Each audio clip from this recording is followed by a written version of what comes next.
Hi, ಇವತ್ತು morning ಕಾಲಲ್ಲಿ ನಾವು ತಿಳ್ಕೊಂಡಿದ್ದು ಸೈಲೆನ್ಸ್ ಬಗ್ಗೆ. ಸೊ ಸುಮ್ಮನಿರೋದ್ರಿಂದ ಏನು ಬೆನಿಫಿಟ್ ಇದೆ ಅಂದರೆ, ಬೋತ್ ಈಗ ಮಾತಾಡೋನು ಏನು ಕಲಿತಾನೆ ಅಂದರೆ ಅವನ ಹತ್ರ ಏನಿದೆ ಅದನ್ನ ಮಾತ್ರ ಹೇಳಬಲ್ಲ. ಸೊ ಮನುಷ್ಯನಿಗೆ ಒಂದು ಬಾಯಿ ಎರಡು ಕಿವಿ ದೇವರು ಏನಕ್ಕೆ ಕೊಟ್ಟಿದ್ದಾನೆ ಅನ್ನೋದನ್ನ ಮತ್ತೆ ರಿಪೀಟ್ ಮಾಡಿದರು ಮೂರ್ತಿ ಸರ್.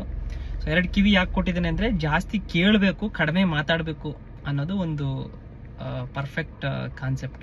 ಓಕೆ, ಸೊ ಮತ್ತು ಮಾತು ಅನ್ನೋದು ಒಂದು ವ್ಯಾಲ್ಯೂಯಬಲ್ ವಿಷಯ, ವ್ಯಾಲ್ಯೂಯಬಲ್ ವಸ್ತು ಕೂಡ.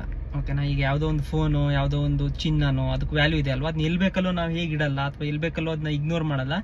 ಅದೇ ರೀತಿ ಮಾತನ್ನು ಕೂಡ ತೂಕ ಹಾಕಿ ಮಾತಾಡಬೇಕು. ಎಲ್ಲಿ ನಮ್ಮ ಮಾತಿಗೆ ಬೆಲೆ ಇಲ್ಲ ಅಲ್ಲಿ ಬಾಯನ್ನು ಬಿಡಬಾರ್ದು, ಅದು ವೇಸ್ಟು. ಆ ರೀತಿಯಾಗಿರೋದು ಅಂದರೆ ಒಂದು ಅದ್ಭುತವಾದಂಥ ಪವರ್ ಇದೆ ಮಾತುಗಳಿಗೆ, ಅದನ್ನ ವೇಸ್ಟ್ ಮಾಡಬಾರ್ದು ಅನ್ನೋದನ್ನ ನಾನು ಇವತ್ತು ಕಲ್ತ್ಕೊಂಡೆ. ಮತ್ತು ಚಾಣಕ್ಯ ಒಂದು ನೀತಿಯನ್ನು ಹೇಳಿದ್ರು ಅವರು. ಓಕೆನಾ, ಯಾವ ಮನುಷ್ಯನಿಗೆ ಯಾವ ಸಮಯದಲ್ಲಿ ಹೇಗೆ ಮಾತಾಡಬೇಕು ಮತ್ತು ಏನನ್ನು ಮಾತಾಡಬೇಕು, ಯಾವ ಸಂದರ್ಭದಲ್ಲಿ ಅನ್ನೋದು ಯಾರಿಗೆ ಗೊತ್ತಿದೆಯೋ ಅವನು ಎಲ್ಲಿದ್ರೂ ಅವನು ವಿಜಯಶಾಲಿ ಆಗ್ತಾನೆ, ಅಂದರೆ ಗೆಲ್ತಾನೆ ಅವನು ಅನ್ನೋದನ್ನು ಹೇಳಿದ್ರು. ಸೊ ವಂಡರ್ಫುಲ್ ಇನ್ಸೈಟ್ಸು, ಕೆಲವೊಂದು ಎಕ್ಸಾಂಪಲ್ಸು ಕೊಟ್ಟರು. ಓಕೆನಾ, ಆ್ಯಂಡ್ ಇವತ್ತು ನಾನು ಕೇಳಿದ್ದು ಅವ್ರ ಕಡೆಯಿಂದ ವಿಪಾಸನ ಅನ್ನೋವಂಥ ಒಂದು ಮೆಡಿಟೇಷನ್ ಸೆಂಟರ್ ಬಗ್ಗೆ. 10 ದಿನ ಏನು ಮಾತಿಲ್ಲದೆ, ಫೋನು ಇಲ್ಲದೆ, ಓಕೆನಾ. ಸೊ ಆ ಮೆಡಿಟೇಷನ್ ಅನ್ನೋದು ಮಾಡೋದು ಮತ್ತು ಸೈಲೆನ್ಸಲ್ಲಿರೋದು. ಓಕೆನಾ, ಆ ರೀತಿ ಇರೋದ್ರಿಂದ ಏನಾಗುತ್ತೆ, ಹೆಚ್ಚೆಚ್ಚಾಗಿ ನಾವು ನಮ್ಮ ಬಗ್ಗೆ ತಿಳ್ಕೊಳ್ತೀವಿ. ನಾವು ಯಾರು, ನಮ್ಮ ಎಮೋಷನ್ ಯಾವ ರೀತಿ ಇದೆ, ಸೊ ನಮ್ಮ ಡಿಸಿಷನ್ಸ್ ಯಾವ ರೀತಿ ಇದೆ, ಲೈಫಲ್ಲಿ ಎಲ್ಲಿ ಹೋಗ್ತದೆ, ಅವೆಲ್ಲಕ್ಕೂ ಉತ್ತರ ನಮ್ಮ ಒಳಗಡೆನೇ ಇದೆ. ಬಟ್ ನಾವು ಅದಕ್ಕೆ ಚಾನ್ಸ್ ಕೊಡ್ತಾ ಇಲ್ಲ. ಐದರ್ ನಾವು ಬಾಯಿ ಬಿಟ್ಟು ಅದನ್ನ ಹಾಳು ಮಾಡ್ಕೋತಾ ಇದೀವಿ, ಅಥವಾ ಬೇಡದೇ ಇರೋ ವಿಷಯಗಳನ್ನ ನಮ್ಮ ಕಿವಿಗೆ ಹಾಕೊಂಡು ಇನ್ನರ್ ಕ್ಲಟರ್ ಅಂತ ಕರಿತೀವಲ್ವಾ, ತುಂಬ ನಾಯ್ಸ್ ಅನ್ನೋದು ಒಳಗಡೆ ಜಾಸ್ತಿ ಆಗಿರೋದಕ್ಕೆ ಅದೇ ಕಾರಣ. ಒಂದು ಅನಾವಶ್ಯಕ ವಿಷಯಗಳನ್ನ ಹಂಚ್ಕೊಳ್ಳೋದು ಅಥವಾ ಮಾತಾಡೋದು ಬೇರೆಯವ್ರ ಜೊತೆ, ಮತ್ತೊಂದು ಬೇರೆಯವ್ರು ಹೇಳಿದ ವಿಷಯನ ತಗೊಳ್ಳೋದು. ಸಾಕ್ರೇಟ್ಸ್ ಅವ್ರದ್ದು ರೂಲ್ನ ಮತ್ತೊಮ್ಮೆ ಹೇಳಿದ್ರು. ಅದೇನಪ್ಪ ಅಂದರೆ, ಯಾರಾದರೂ ನಮ್ಮ ಬಗ್ಗೆ ಏನಾದರೂ ಹೇಳೋಕೆ ಬಂದರು ಅಂದರೆ ಫಸ್ಟ್ 3 ರೂಲ್ನ ಪಾಸ್ ಮಾಡಬೇಕು. ಆ ವಿಷಯ ಒಂದು, ಅದು ನನಗೆ ಯೂಸ್ಫುಲ್ ಇದೆಯಾ ಇಲ್ವಾ, ಅದು ಸತ್ಯನಾ ಇಲ್ವಾ, ಓಕೆನಾ. ಸೊ ಅದ್ರ ಬಗ್ಗೆ, ಅದರಿಂದ ನನಗೆ ಯೂಸ್ ಆಗುತ್ತಾ ಇಲ್ವಾ, ಈ 3 ಚೆಕ್ಕು ಅನ್ನ ನಾವು ಪಾಸ್ ಮಾಡಿದ್ರೆ ಮಾತ್ರ ಅದನ್ನ ನಮ್ಮ ತಲೆಗೆ ಹಾಕೋಬೇಕು. ಅದು ಮಾತ್ರ ನಮ್ಗೆ ಗ್ರೋತಿಗೆ ಹೆಲ್ಪ್ ಆಗುತ್ತೆ ಅಥವಾ ಹ್ಯಾಪಿನೆಸ್ಸಿಗೆ ಸಪೋರ್ಟ್ ಮಾಡುತ್ತೆ. ಅದನ್ನ ಬಿಟ್ಟು ಬೇರೆ ಏನು ಮಾಡಿದ್ರು ಕೂಡ, ಅಥವಾ ಬೇರೆ ಏನು ವಿಷಯ, ಗಾಸಿಪ್ಪು, ನೆಗೆಟಿವ್ ಏನು ಕೇಳಿದ್ರು ಕೂಡ, ಅದು ನಮ್ಮ ತಲೆ ಒಳಗಡೆ ತುಂಬಿಕೊಳ್ಳುವಂಥ ಕಸ ಆಗುತ್ತೆ, ನಮ್ಮ ಕ್ಲಟರ್ನ ಜಾಸ್ತಿ ಮಾಡುತ್ತೆ. ಸೊ ಆ ರೀತಿಯಾದಂಥ ವಿಷಯಗಳು ಅಥವಾ ಆ ರೀತಿಯಾದಂಥ ಸಿನಾರಿಯೋಸ್ಗಳು, ಓಕೆನಾ. ಸೊ ನಮ್ಮ ಮನಸ್ಸಲ್ಲಿ ಒಳಗಡೆ ಇರುವಂಥ ವೇದನಾ ಶರೀರ ಅಂತ ಕರೆದ್ರು.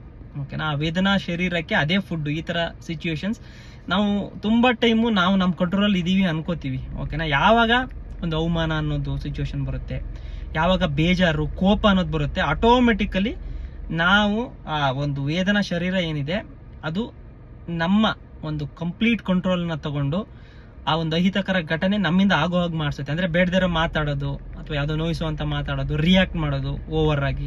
ಸೊ ಈ ಆಮೇಲೆ ನೆನೆಸ್ಕೊಂಡ್ರೆ ನಮಗೂ ಅನಿಸುತ್ತೆ, ಓಕೆ ನಮ್ಮ ಕಂಟ್ರೋಲಲ್ಲೇ ಇರಲಿಲ್ಲ, ಅದು ಹೆಂಗೋ ಆಗೋಗ್ಬಿಡ್ತಾ ಮಾತು ಅಂತ.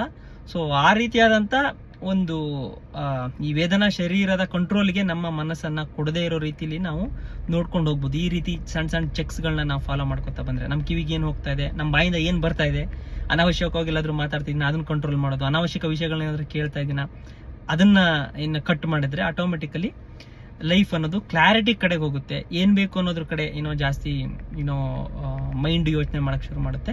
ಲೈಫಲ್ಲಿ ಪಾಸಿಟಿವಿಟಿ ಅನ್ನೋದು ಶುರುವಾಗುತ್ತೆ ಅನ್ನೋದು. ಓಕೆನಾ, so both power of now. ಇವತ್ತು ನಾವು ನಮ್ಮ ಮೈಂಡಲ್ಲಿ ಪ್ರೆಸೆಂಟ್ನ ನಾವು ಎಂಜಾಯ್ ಮಾಡ್ತಾ ಇಲ್ಲ. ಐದರ್ ನಾವು ಪಾಸ್ಟಲ್ಲಿ ಇದ್ದೀವಿ ಇಲ್ಲ ಫ್ಯೂಚರಲ್ಲಿ ಇದ್ದೀವಿ, ಯೋಚನೆ ಮಾಡ್ತಾ ಇದ್ದೀವಿ. ಪಾಸ್ಟಿನ ಸಕ್ಸಸ್ಸು, ಪಾಸ್ಟಿನ ನೋವುಗಳನ್ನ ಮ್ಯಾಪ್ ಮಾಡಿ ಇಟ್ಕೊಂಡು ಅದಕ್ಕೆ ಇವತ್ತಿನ ಸಿಚುವೇಶನನ್ನು ಮ್ಯಾಪ್ ಮಾಡಿ ಅದ್ರ ಪ್ರಕಾರ ರಿಯಾಕ್ಟ್ ಮಾಡೋದು. ಗಲಾಟೆಗಳಾಗಲಿ, ಬೇಜಾರಾದಾಗಲಾಗಲಿ ನಾವು ನೆನಪು ಮಾಡಿಕೊಂಡ್ರೆ ನಾವು ಯಾವತ್ತೂ ಆ ವಿಷಯದ ಬಗ್ಗೆ ಟಾಪಿಕ್ ಮಾತು ಕಡಿಮೆ ಇರುತ್ತೆ. ಹಳೇ ವಿಷಯಗಳನ್ನ ಸೇರಿಸ್ಕೊಂಡು ಇನ್ನೊಬ್ಬ ಮನುಷ್ಯನನ್ನು ಅಥವಾ ಅದ್ರಗಡೆ ಮಾತಾಡ್ತಿರೋನನ್ನು ನಾವು ಸೋಲಿಸ್ಬೇಕು ಅಥವಾ ಅವನಿಗೆ ಗಿಲ್ಟ್ ಫೀಲ್ ಮಾಡಬೇಕು ಅಂತ ಹೇಳಿ ಆ ಒಂದು ನಾವು ಗೆಲ್ಲಬೇಕು ಅಂತೇಳಿ ಬೇರೆ ಬೇರೆ ಬೇರೆ ಸಿನಾರಿಯೋಸ್ತು ಸಪೋರ್ಟ್ ತೊಗೊಂಡು ಕನ್ವರ್ಸೇಷನ್ ಮಾಡೋದು, ಅದರಿಂದ ಯಾವತ್ತೂ ಕೂಡ ಬೆನಿಫಿಟ್ ಇಲ್ಲ ಅನ್ನೋದು ಗೊತ್ತಾಗ್ತಾ ಇದೆ. ಓಕೆನಾ, ಈಸಿಯಾಗಿ ಇದನ್ನೆಲ್ಲ ಸಣ್ಣದಾಗಿ ಫಾಲೋ ಮಾಡ್ತಾ ಹೋದರೆ ಡೆಫಿನೆಟ್ಲಿ ಇಟ್ ವಿಲ್ ಹೆಲ್ಪ್ ಅನ್ನೋದು ನನ್ನ ಮಾತು. ಸೊ ಡೈಲಿ ವಂಡರ್ಫುಲ್ ಇನ್ಸೈಟ್ಸ್ ಬರ್ತಾ ಇದೆ. ಆ್ಯಂಡ್ ಇನ್ಮೇಲೆ ಏನಪ್ಪ ಅಂದರೆ, ಈಗೇನಾಗುತ್ತೆ, ಇವತ್ತೇನೋ ಒಂದು ಟಾಪಿಕ್ ಕೇಳಿದೆ, ಆಟೋಮೆಟಿಕಲಿ ನನಗೆ ಇವತ್ತು ಸಂಜೆ ತನಕ ನೆನಪಿರ್ಬೋದು, ನಾಳೆ ಬೆಳಿಗ್ಗೆ ತಕ್ಷಣ ಅದನ್ನ ಕಷ್ಟಪಟ್ಟು ನೆನ್ಪು ಮಾಡ್ಕೋಬೇಕು. ಅಂದರೆ ಹ್ಯೂಮನ್ ಬಾಡಿ ಇರೋದೇ ಹಾಗೆ, ಮರ್ತೋಗ್ಬಿಡುತ್ತೆ. ನಿದ್ದೆಯಿಂದ ಎದ್ದ ತಕ್ಷಣ ನಿದ್ದೆಯಲ್ಲಿ ಬೇರೆದೇ ಮೋಡಲ್ ಇರುತ್ತಲ್ಲ, ನೆಕ್ಸ್ಟ್ ಡೇಲಿ ನೆನಪಿರಲ್ಲ.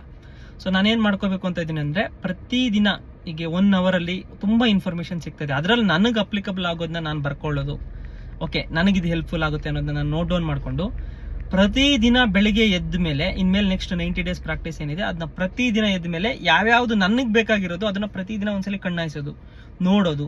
ಓಕೆನಾ, ನನ್ನ ಕಿವಿಗೆ ನಾನು ಯಾವ ರೀತಿ ವಿಷಯಗಳನ್ನ ಹಾಕಬೇಕು ಅನ್ನೋದನ್ನ ಒಂದ್ಸಲಿ ರಿಕಾಲ್ ಮಾಡ್ಕೊಳ್ಳೋದು, ಯಾವ ರೀತಿ ಮಾತಾಡಬೇಕು, ಯಾವ ರೀತಿ ಶೆಡ್ಯೂಲ್ ಇಟ್ಕೋಬೇಕು, ಅಥವಾ ಐ ಮೀನ್ ಗ್ರ್ಯಾಟಿಟ್ಯೂಡ್ ಬರೆಯೋದಿರ್ಬೋದು, ಅದನ್ನ ತಲೆಯಲ್ಲಿ ಇದ್ರೂ ಮರ್ತೋಗ್ಬಿಡುತ್ತೆ. ಡೈಲಿ ಒಂದೊಂದ್ಸಲಿ ನೋಡಬೇಕು, ಕನ್ಸಿಸ್ಟೆಂಟಾಗಿ ಅದನ್ನು ತಲೆಯಲ್ಲಿ ಸಬ್ ಕಾನ್ಷಿಯಸ್ ಆಗಿ ಪ್ರೋಗ್ರಾಮ್ ಮಾಡಬೇಕು, ಈ ಎಲ್ಲ ಹೆಲ್ದಿ ಅಥವಾ ಗುಡ್ ಹ್ಯಾಬಿಟ್ಸನ್ನು ಅಂತ ಹೇಳಿ ಐ ಆಮ್ ಡಿಸೈಡಿಂಗ್.